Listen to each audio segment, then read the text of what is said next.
Welcome to Alt Press in Session. I'm Anna Zanes, the editor-in-chief of Alternative Press. This is the podcast that takes you inside our monthly cover stories and behind the scenes with the artists shaping alternative music today.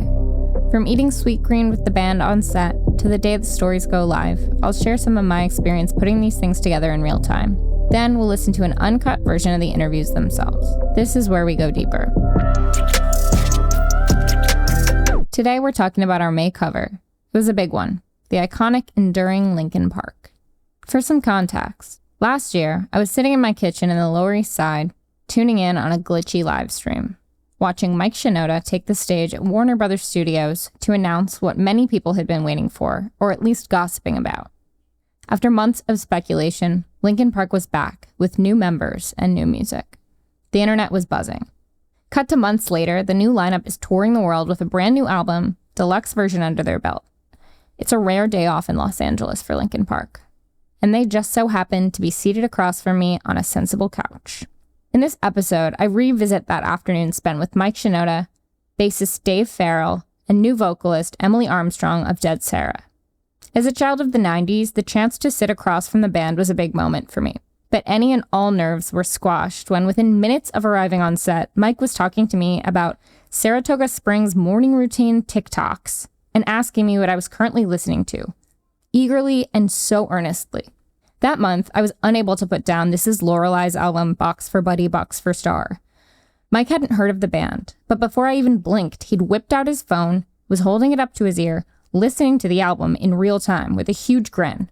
He noted that he especially liked the drum tracking. The first text I sent after leaving set that evening was to Nate Amos, letting him know he had an unexpected and legendary new fan. I'll just say that none of this was on my bingo card. As the crew set up, we all snacked on gummy bears, played some Rubik's Cube, but once the three artists were mic'd up, it was time to go. In conversation, Linkin Park and I unpack what legacy means now, how to honor the past, not by replicating it, by letting it shape something totally new. We talk about one of their first gigs together at Barclays Center in Brooklyn, after which I got caught in a riptide of fans that filled the street and the subways, scream singing lyrics that feel so true.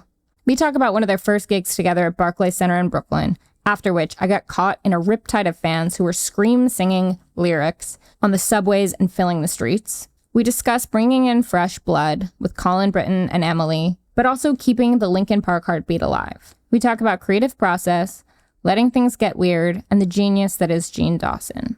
We also go in depth on From Zero and the deluxe version, and talk about how reworking old demos into new anthems gives fans some threads to latch onto.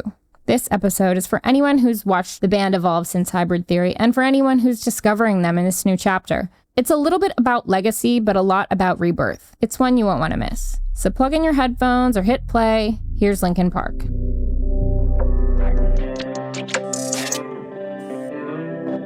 Left brain is that way, and then right brain is the super creative side. Yeah, you're right. I like to have a high school brain. So no brain. That's gonna get pulled out. I'm Anna Zanes. I'm the editor-in-chief of Alternative Press. I'm here with Linkin Park in Los Angeles, and we're talking about their deluxe album, From Zero, 3 new songs, tour, and everything else they've been up to. Hi. Hi. Hello. Hey guys. Good. Wait, this is Alternative Press? This is Alternative Press. Oh.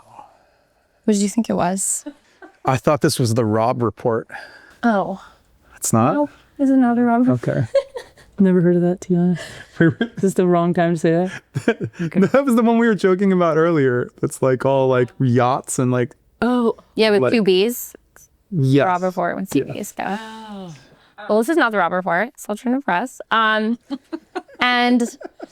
we were just talking about playlists. I'm just going to start off by asking what's on your playlist. Ooh. What's on your playlist? I don't listen to music. She doesn't listen to music. She never gives us... You never tell us like what you're listening to. Because I don't listen to music. Oh my God. Mike's definitely the best one to ask this question to. I'm listening to... I have a real answer for I have a real answer. I'm listening to... What is that called? Vows? Is that what they're called? This is why I don't say it. JPEG Mafia and... Because I don't know how to pronounce so many of the band. I'm serious. I can't. I am listening to the new Playboy Cardi a little bit. I can keep going. You want me to keep going? New Sleep Token's good. There's this little band I just saw a couple things on called Sweet Spine. Pretty tiny little band, but I liked what I heard. Nice. You guys always have such good openers. Thank you. Feel very tapped in. Do you know that that's the easiest way to win like points with me?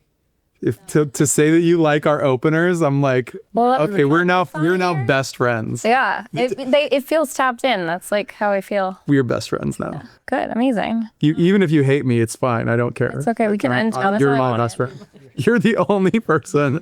You're Mike's only friend. You're my only friend now. Amazing. Likewise. So I also the sarcasm just now. Oh God, that was great. Thank you.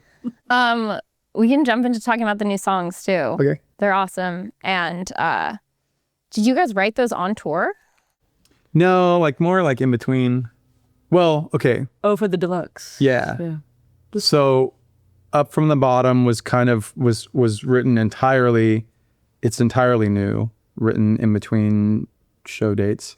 Unshatter was written entirely during the From Zero sessions, and then Let You Fade was both, like in between. It was like mostly the song, like the melodies and chords and things were written, and words were written during the From Zero sessions, and then we completely changed the shape of it, like rewrote all the music in like December, I think it was. Do you know what caused that? Good ideas. Yeah, that's fair. At least what we felt were good ideas. Yeah, I think certain songs just take longer than others to get to a place where you feel like you want to share it. I think Let You Fade was a song for me that early on, I knew there was something there. Like I remember the first time Mike played the first version of it for me, I knew there was something special that I was connecting with, but it took a while, a couple different versions of it to get it to a spot where you're like, okay, this is we're now ready to share it with the world. And then other songs like, obviously that were on the album from Zero came together a lot quicker. So it's just, that is an example of one that had a long runway from where it started to where it finished. Some of them just need to gestate longer. Some of them go a little quicker. Yeah. Yeah, I'm sure also like playing shows, putting the album out, that changes things. Yeah, I think that's right. Historically, we're not like a band that like does a lot of jumping back and forth between studio and shows. It's usually like a longer chunk of one and then the other. But once in a while it happens. Right now, it just felt like we really wanted to. Actually, we wanted to put like some extra songs out, especially since we have tour dates coming up. We wanted something fresh for the fans to talk about, to listen to, and to play. And then as we were doing that, in like one of the early meetings that we had about the songs, everybody was kind of like, I feel like we got most of, like, we have songs that we like, but there's something we're missing. We want another type of song. And those conversations led to Up From the Bottom. Mm. So with the album, I know different artists feel differently. Like when the album comes out, sometimes people are like, they're over it and they can't listen to it again. Or after they've toured with it. Like how do you guys... Artists are like 15, right? Like I feel like the younger you are, the more that's your vibe is. I feel like sometimes it comes with like a jadedness, but I guess it just depends on the person. So how do you guys feel about the album now?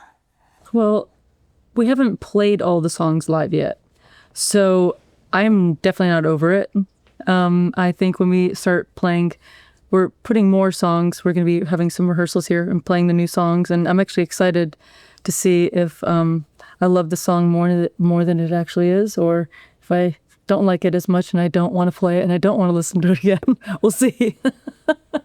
I had like on my Wrapped, like for the end of the year, like you see what songs you listen to the most. And a couple of ours showed up in my Wrapped because of rehearsals. And I was like mad about it. I was like, why? This took up a spot. Like I was like mad. That's the song that I think it was probably your number one on Wrapped, or at least number two. New Divide. And it's because I play like a bass line part on that, and Mike's playing like a left-hand bass line on the keyboard, and we're supposed to be messing it up. We're supposed to be playing the same notes, but the song, there's a lot of little nuances, like changes that happen, and we were doing the wrong nuances over top of each other, and it's really, to my ear, to our ear, it's like very obvious when that would happen. It became a thing. Oh my God. I don't know if we have it quite figured out. Just imagine what a thing it became, that it was my number one song of the year. We're all professionals around here. Dude. So it's like all those memes about people like editing their raps before they post it. That's how I feel. I feel like do that. What else? So what was your next question? Why are people? What does your collaborative process look like in the studio? Like, how does collaboration show up? And also live, just generally. It's hard to describe. Ours is I feel like it's very, it changes a lot. Like, there's a lot of versions of it. Like, there isn't one way of doing things.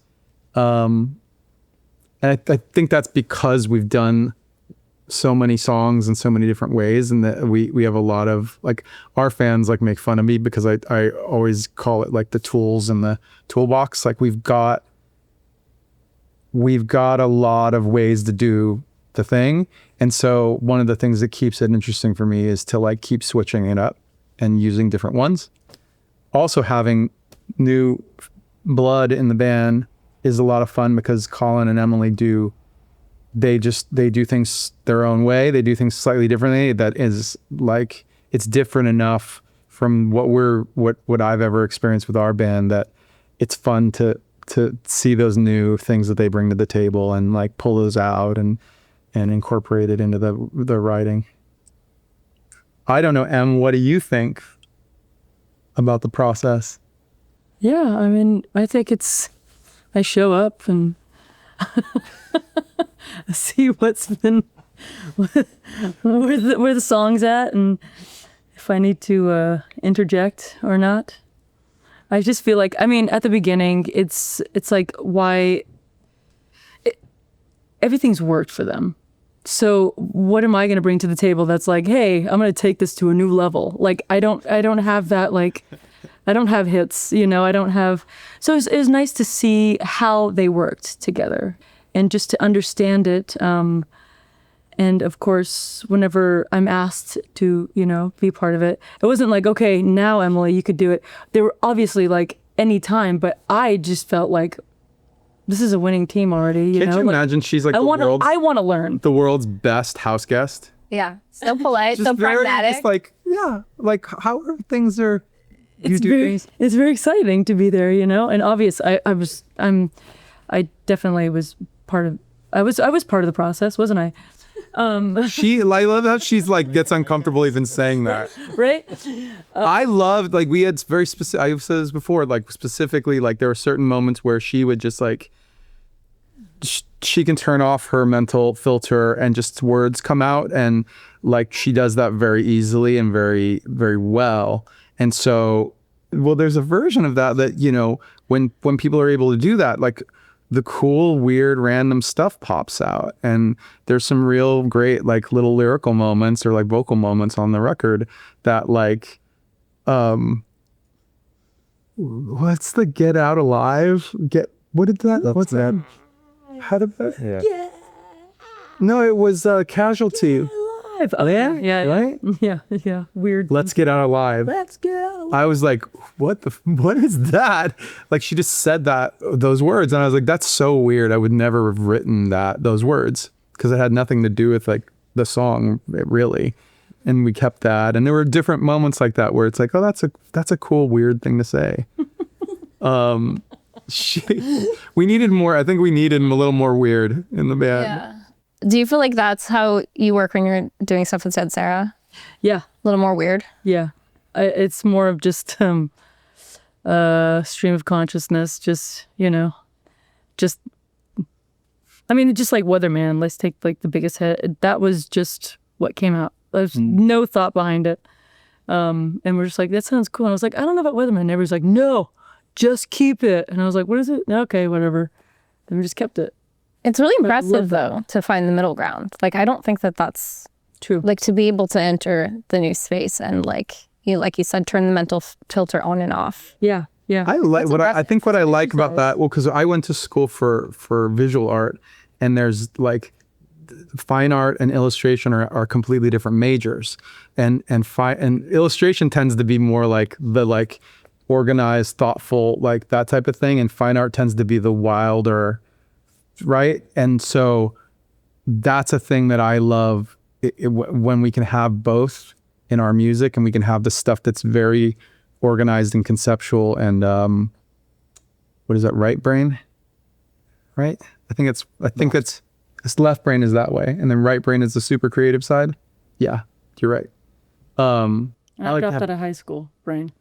So no brain.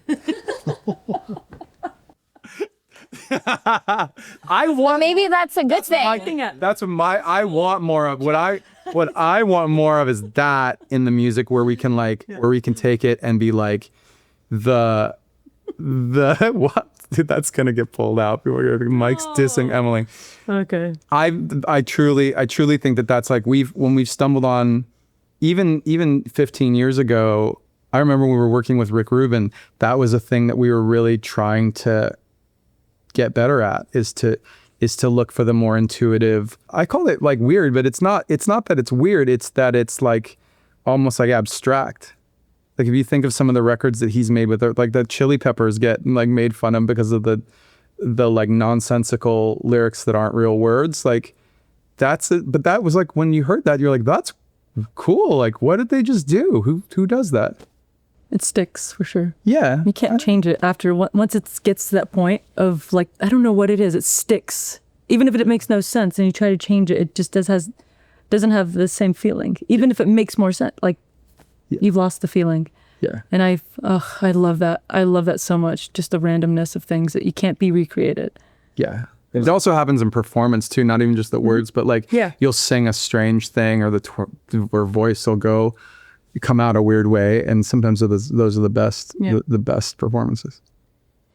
There's a space between underthinking and overthinking where it's just like in the zone. It's just thinking. It's the thinking just right. You don't want to lean too heavily on either side, but everybody has like a tendency of where they land, I think. So the balance is impossible, but that's what we're going for. That's what we're going for, man. That's right, bro. Well, they say like there's the most powerful sentences, I don't know, in terms of like following some sort of a journey. And like, I know I've listened to a lot of like Rubin's podcast where he talks about making those Chili Peppers records, and like so much of it is he just steps back. Yeah. I love the one he did a couple episodes with John Shante. That was a really good one because John really, I feel like he really lives in that space, and he's very humble about it. And Rick, to his credit, because like, he doesn't like play instruments and get in the nitty gritty of like recording. One of the things I think we all learned the most from him was that like to be in tune, kind of almost like to be in tune with where the song wants to go. Like what feels natural, what feels like, it's weird because like it almost goes into this like what's the universe channeling through the song. It's one of those like types of things. I when I hear it, I get a feeling from a song like when I feel like it's becoming special. There's a sensation, and I don't really know how to describe it, but it's this thing that I chase the most when we're in the studio is having as many of those moments as possible. And live as well. Or is that something that just happens? I don't know. It's definitely, I think it lives in the same zip code, but it's like a different. Yeah. I was going to say gear. That's a different metaphor, but it's a different house. I think it's different. Yeah. Yeah. The live thing for me that's special is that like a shared experience. It's a connection. I think what Mike's talking about, at least my version of it, it's trying to describe in words that feeling that you get when you get goosebumps. and then you're trying to like describe that in words, but you can't encapsulate it like that. You're like in the studio, we're searching for those moments where you can play something for each other or have an idea that when it starts to work, you just feel like, oh, that's a thing, or like there's something special in that. Like we need to figure out how to water that and like make that grow, as opposed to the other side of that, which we're trying to like avoid, is when you're hearing stuff or feeling like, oh boy, this feels really labored and just like, Yeah. this feels already like it's exhausted. Like it's like, oh. So, and I don't know. So in the live experience, for me, it's always been one of the coolest things about music when you perform it or play live is you can't have that experience without somebody else there, right? Like we can't go have a rehearsal and just have the experience that we have in a live show. Like you've got to have a give and a take. You've got to share it together. And even like that's hard to communicate or talk about, but it's its own thing. Hearing you guys talk about it like this too also kind of answers the question about like, do you guys get sick of your music? Because I feel like approaching it like that probably has a lot to do with why you don't like want to forget it the second it's out. Because It's not about the song at that point. Like once you've recorded the song and people have heard it and they have an attachment to it, then getting together with them and experiencing the other thing that's what it's more. It's not about the song at that point. It's just about the shared experience. Like we were talking about how we were looking forward to it. I feel like we've got it now. We were looking forward to the set being more like muscle memory. So we're not thinking about what we're playing very much. And we're just focusing on like having a connection with people and seeing their, well, I mean, I think for you, especially because things were newer and you were having it with Linkin Park songs where you were singing, right? Your experience with it is very... All of it was new for me. So having to have a whole set of 2 hours worth of new, none of it was muscle memory. So that was something, you can't really speed up the process. You just have to go through it. You have to just play the shows. And we've, like you said, we've gotten to that point now where we're able to throw in new songs and not have it be completely whirlwind of just being like, oh my God, could we just have one set where it's the same so I could just feel normal or like a normal performer. But we got to that point, which is great. Yeah. I saw you guys when you played at Barclays. That was awesome. Yeah. Sick. you. And you sounded so good. And it was so exciting. Like the connection was definitely, it felt like it was there. That energy was awesome. Wild. Yeah, because after, I don't know if you've noticed, but there was like crowds of people everywhere outside. Oh, that's right. They were sending us videos of people singing outside. Yeah. They weren't done with Random their... corners of... crowds of people out They there. were singing on the subway and stuff. Yeah. It's crazy. It Crazy. was awesome. Couldn't believe that. Yeah. I feel like also in New York, people don't do that anymore. That's what I was going to say. That was my feeling. It's like, oh, New Yorkers are like jaded. Like they get everything. Yeah. So to have them get on the subway and sing after the show is bonkers. Yeah, I say that as a New Yorker. Like the audience has been... But yeah, that was incredible. Cool. That was super moving. Yeah. So I'm excited to see you guys now having, developed some of that muscle memory. You talked about this as a chapter of your continuing journey. And I have a few questions about that. What do you think is like kind of at the core? Like what is the heart of it that has been along for the entire journey? And then like what makes this chapter, aside from the obvious, like what would you call this chapter? Well, some of the things that we talk about, like in the band and with our team and everything, a lot of it has to do with there's the music, obviously, and the core, like the things like the themes that show up here and there, and the songs and the way the songs sound and all that. But like, I think more of it is what's really, because most like established artists have that. So like, what is our version? Why is ours different? Like, it's not saying better or whatever, but what is it about it that makes it Linkin Park? And to me, part of that is just the community. It's the culture of the band, which is not the band. It's bigger than the band. It exists whether or not the band is there. And it's the people on the subway, right? Like, well, we're not there. We didn't start that. We didn't instigate or anything. And they just go and they're having a shared experience around them, and the music's part of it. And that, to me, that's the thing that travels all the way through from the beginning to the end. Like in our very, very beginning days, we were sending out stickers and we were sending out, demos and CDs and whatever to like spread the word about our band. And the thing that started to happen was that people connected with each other over it. And then they connected with us once we finally showed up to their town for the first time. And it's like, oh, we're in, Pittsburgh for the first time. Like, then we did it together. But that whole thing is this, it's the same thing that's happening right now. Like, and it's what's really, to me, like so fun and exciting is that it's because the band looks different now and the music is made by this group of people, then that there's like a little bit of a cultural shift. Like there's elements of it that are the same, and then there's elements of it that are not. And so the type of person that is now coming to the show has adjusted accordingly too. Yeah. I have to say too, the other thing I noted when I saw you guys at Barclays was it was like the most diverse crowd that I've seen in like a decade. Like it was crazy. Really? I was like, yeah. Age, Does that everything. mean that I'm like across. just used to it, or like is that, I don't know. Probably. You think? Mm-hmm. Yeah, I feel like maybe. it's kind of been like that. Oh. But it was like Great. Yeah, it was awesome. It was really cool to see. We joke about that with our internal team and management and everything.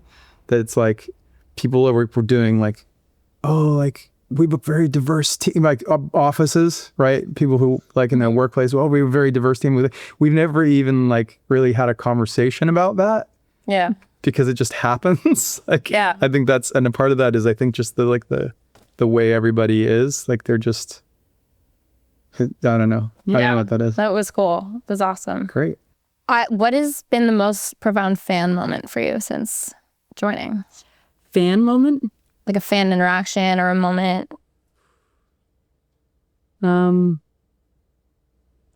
think it's just me being a fan and then being like on stage and being like, how did this happen? Your answers are so humble. I love them. It's so cool. I knew that's where her mind was going. Like, it's amazing. Like, because I think knew where it was going. She's asking a different. Do you realize she's asking something different? Okay, good.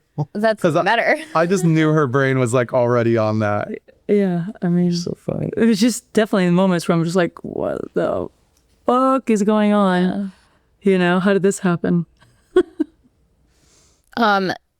This is like kind of a random question, but like if you guys weren't musicians, what do you think you'd be doing?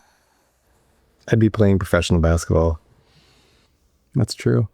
LeBron wouldn't be at the Lakers. I'd also be a foot taller. Amazing. Only a foot?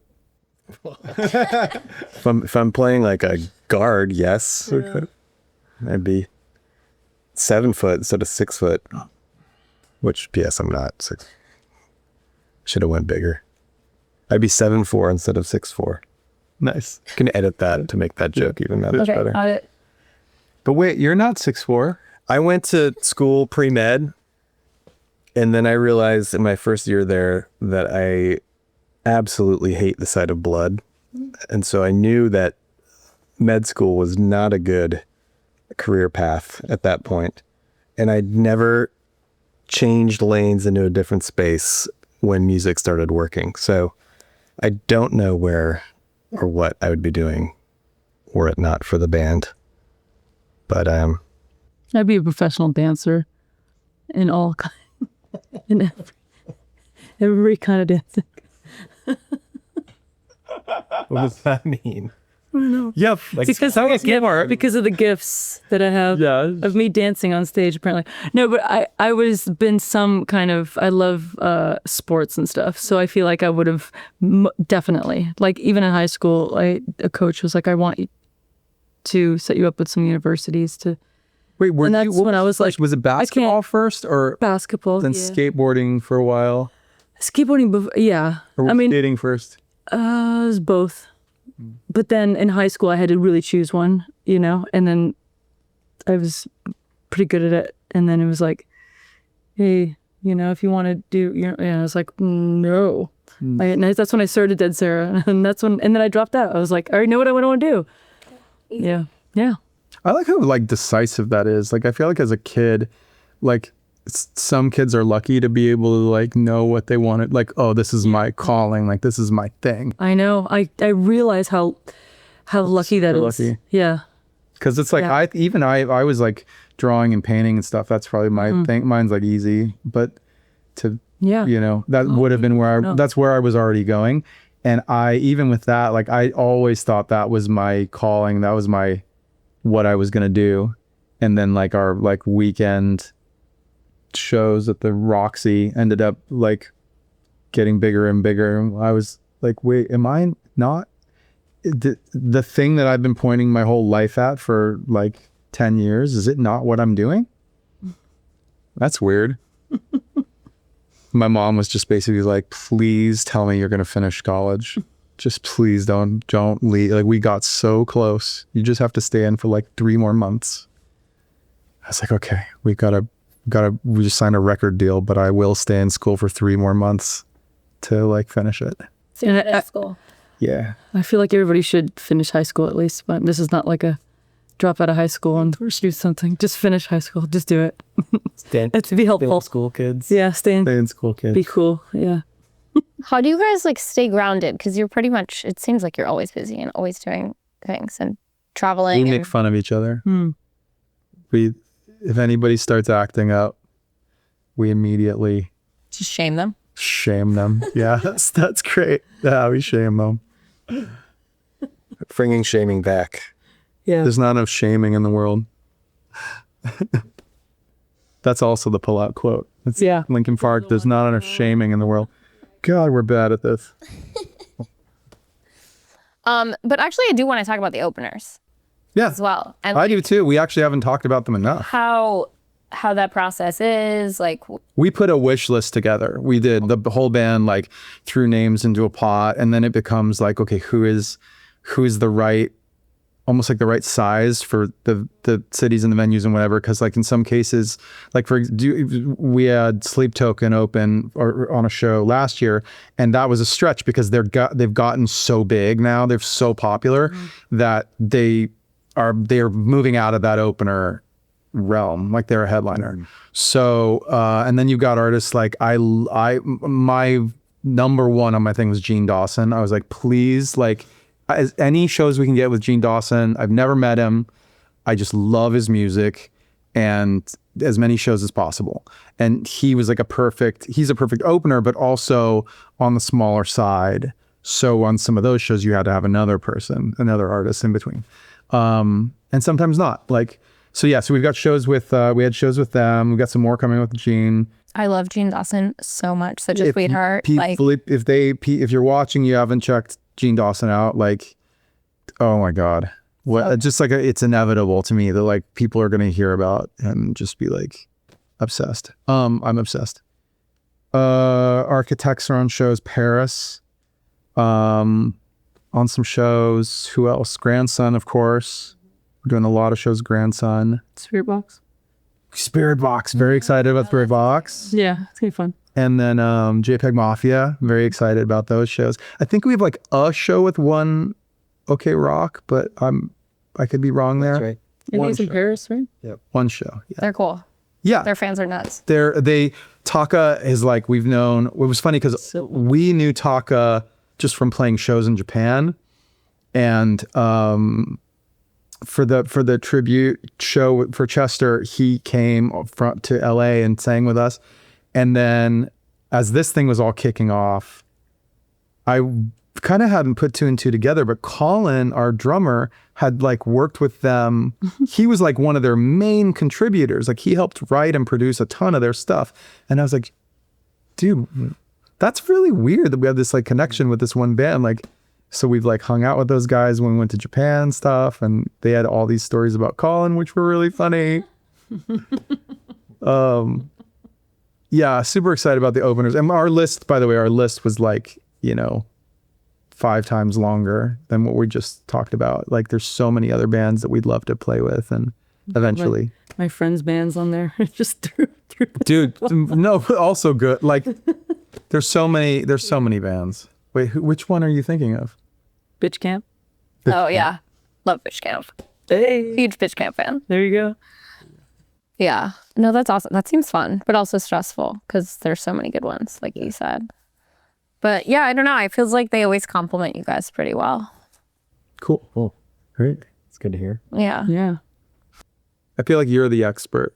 You can tell us if we're doing a good job. Mm-hmm. I think you are doing a good job. I mean, those are all the bands I cover, so I'm like stoked.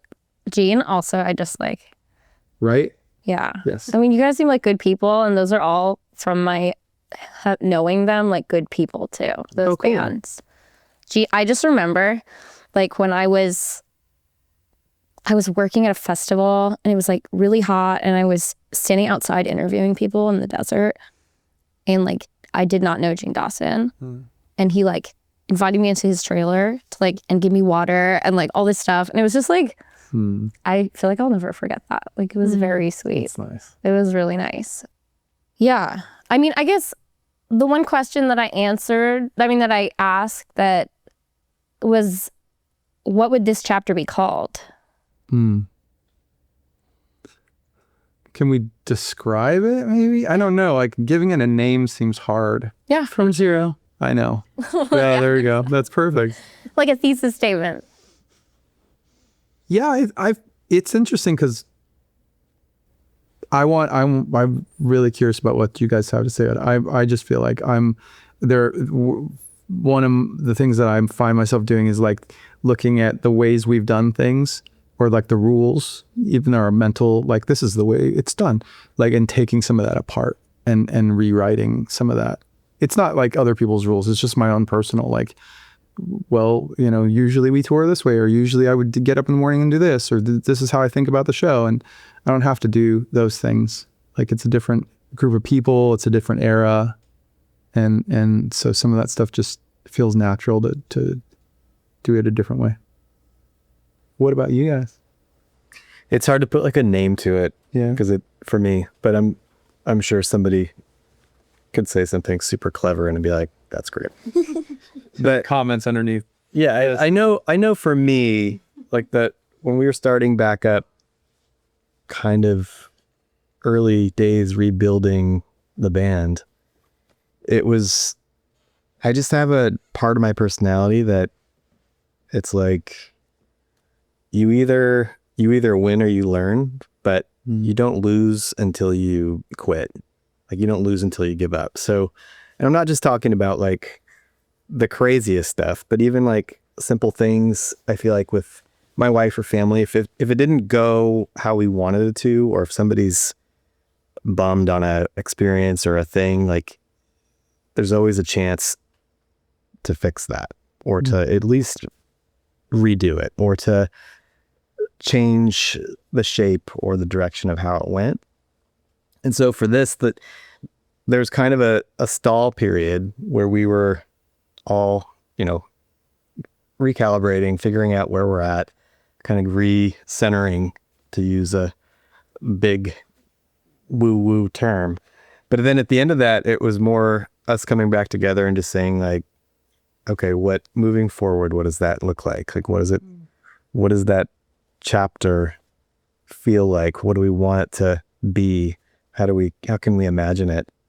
But that even just going through that process, regardless of what comes out of it, have to do it was really important to me.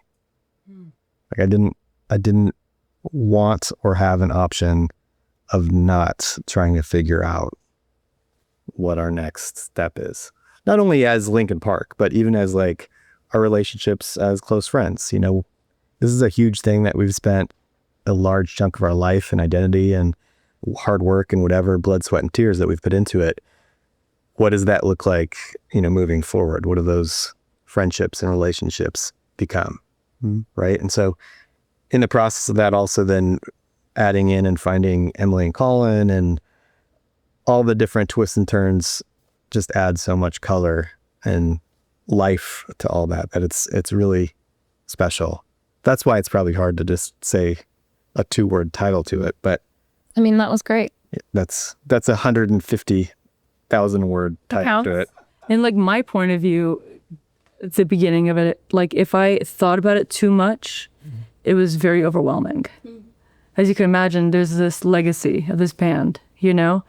So to sit and ponder about it or something and try to imagine what it could be was just way too daunting. And so being in the moment of what was happening and what felt right was something that I had to lead with, you know, of what the feeling was and that momentum and that spark and that what was happening in that room with everybody.